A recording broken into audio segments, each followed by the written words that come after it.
ഇന്നിവിടെ ചോറിൻ്റെ കൂടെ കഴിക്കാൻ പറ്റിയ ഒരു അടിപൊളി ഐറ്റമാണ് പരിചയപ്പെടുത്തുന്നത്. അപ്പോൾ എന്താണെന്ന് നോക്കാം നമുക്ക്.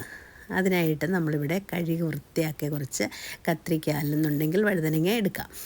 അപ്പോൾ ഇത് നന്നായിട്ട് കഴുകി വൃത്തിയാക്കിയിട്ടുണ്ട്. ഇതിൻ്റെ ഞെടുപ്പൊക്കെ എടുത്ത് കളഞ്ഞിട്ട് ഇതുപോലെ വട്ടത്തിലൊന്ന് അരിഞ്ഞെടുക്കാം നമുക്ക്. അതിനുശേഷം നമുക്കൊരു മസാല തയ്യാറാക്കണം. മസാല തയ്യാറാക്കുന്നതിന് വേണ്ടി കുറച്ച് ഉണക്കമുളക് കഴുകിയെടുത്തു. അതിലേക്ക് നല്ല തിളച്ച വെള്ളമാണ് ഒഴിച്ച് ഒന്ന് കുതിർത്ത് വയ്ക്കുക നമുക്ക്.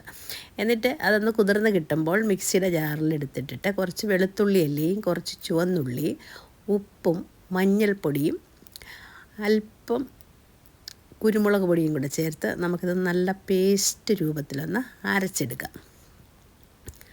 വേണമെങ്കിൽ നമുക്ക് ആ മുളക് കുതിർത്ത വെള്ളം കൂടെ ചേർക്കാം. അപ്പോൾ ഇതേപോലെ അരച്ച് വൃത്തിയാക്കി എടുത്തിട്ടുണ്ട്. ഇനി നമ്മൾ അരിഞ്ഞു വെച്ചിരിക്കുന്ന ആ കത്രിക്കയിലേക്ക് നമുക്കിത് കുറച്ച് ഇട്ട് കൊടുത്ത് കൈകൊണ്ട് തന്നെ നമുക്ക് നന്നായിട്ടതിൽ പിടിപ്പിച്ച് കൊടുക്കാം ആ മസാലയെല്ലാം. എന്നിട്ട് ഇനി നമുക്കൊരു അരമണിക്കൂർ ഇങ്ങനെ വെച്ചിരുന്നാൽ അത് മസാലയൊക്കെ നന്നായിട്ട് പിടിക്കും.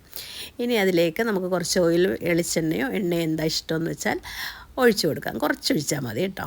ഡീപ്പ് ഫ്രൈ ഒന്നും ചെയ്യണ്ട. കുറച്ച്, ഇതിപ്പോൾ നോൺ സ്റ്റിക്കിലായതുകൊണ്ടാണ് എണ്ണ അങ്ങനെ ഒരുപാടായിട്ട് തോന്നുന്നത്, കുറച്ച് ഞാൻ ഒഴിച്ചിട്ടുള്ളൂ. അപ്പോൾ ഇതിങ്ങനെ നമുക്ക് നിരത്തി വെച്ച് മീനൊക്കെ ഫ്രൈ ചെയ്യുന്നത് പോലെ നമുക്ക് ഒരു സൈഡ് മൂത്ത് വരുമ്പോഴേക്കും മറിച്ചിട്ട് കൊടുക്കാം. അപ്പം അങ്ങനെ എല്ലാം നമുക്ക് രണ്ട് സൈഡും ഇട്ട് കൊടുക്കാം. ഇത് ഓപ്ഷണലാണ്, വേണമെങ്കിൽ മാത്രം ചെയ്താൽ മതി. കുറച്ച് വെളിച്ചെണ്ണയിലേക്ക് നമ്മൾ കുറച്ച് കറിവേപ്പില ഇതുപോലെ ഒന്ന് വറുത്തെടുത്തിട്ടുണ്ട്. എന്നിട്ട് നമ്മൾ വറുത്ത് കോരിയ നമ്മളുടെ വഴുതനങ്ങ നല്ല ഫ്രൈ, മീനൊക്കെ കഴിക്കാത്തവർക്ക് നന്നായിട്ട് നല്ല ടേസ്റ്റോടുകൂടി ചോറിൻ്റെ കൂടെ ചപ്പാത്തിയുടെ കൂടെയൊക്കെ കഴിക്കാം. അപ്പോൾ എല്ലാവരും ഇതൊന്ന് ഉണ്ടാക്കി നോക്കുക.